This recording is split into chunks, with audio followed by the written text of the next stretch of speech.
Matt MacLean. I'm a visiting doctoral scholar at the Al Khaimah Foundation and a PhD student in Middle Eastern history and Islamic studies at New York University. So my research journey started in New York, actually, but I had been to the Emirates before. I had lived here as a Fulbrighter in Dubai in 2006 and 2007.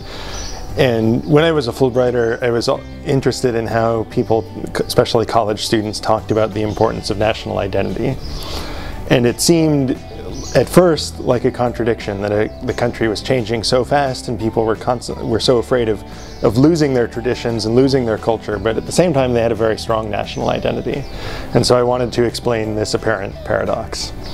Of course, the more research I did, the more I realized that actually this wasn't a paradox, that the process of modernization and the experience of massive change itself was a key element of Emirati national identity. Identity is often reflected through and created by the experience of changing space and moving through space. And people come to Ras Al Khaimah and they say it feels like a real place or an authentic place. And the reason is because the urban infrastructure and the emirate as a whole, in its architecture, its environment and so on, reflect the sources of Emirati national identity.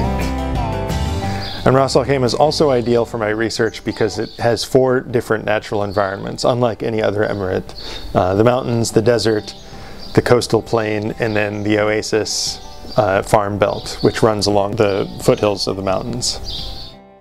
I think my research can help Ras Al Khaimah in several ways, primarily by providing guidelines for historic preservation, and not only of places like the museum and old houses, which are very definitely from the pre-oil, pre-UAE independence era, but also of more modern buildings from the 60s and 70s that reflect a certain time in Ras Al Khaimah's history when, the time of early modernization, of the beginnings of change, of a lot of hope, and also that reflect the lifestyle of a certain generation, which is now the older citizens of Ras Al Khaimah.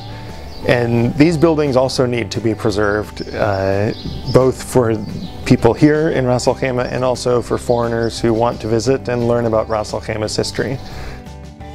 The implications are important for urban planning, for architecture, for historic preservation, and especially for promoting tourism to Ras Al Khaimah. The thing that gives me the most hope is when talking to the people here is that people really love Ras Al Khaimah, and the Ras Al Khaimah identity is very strong as part of the Emirati national identity. But people take pride in being from Ras Al Khaimah, they take pride in their history, they know their history, they know lots of things that have been passed down through the oral traditions, which you won't find written in books.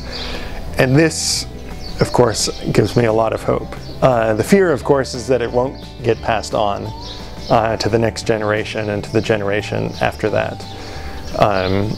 Or that it will remain in private, and sometimes stories are important stories for not only for a family or for local history, but for the world in general to know about this place.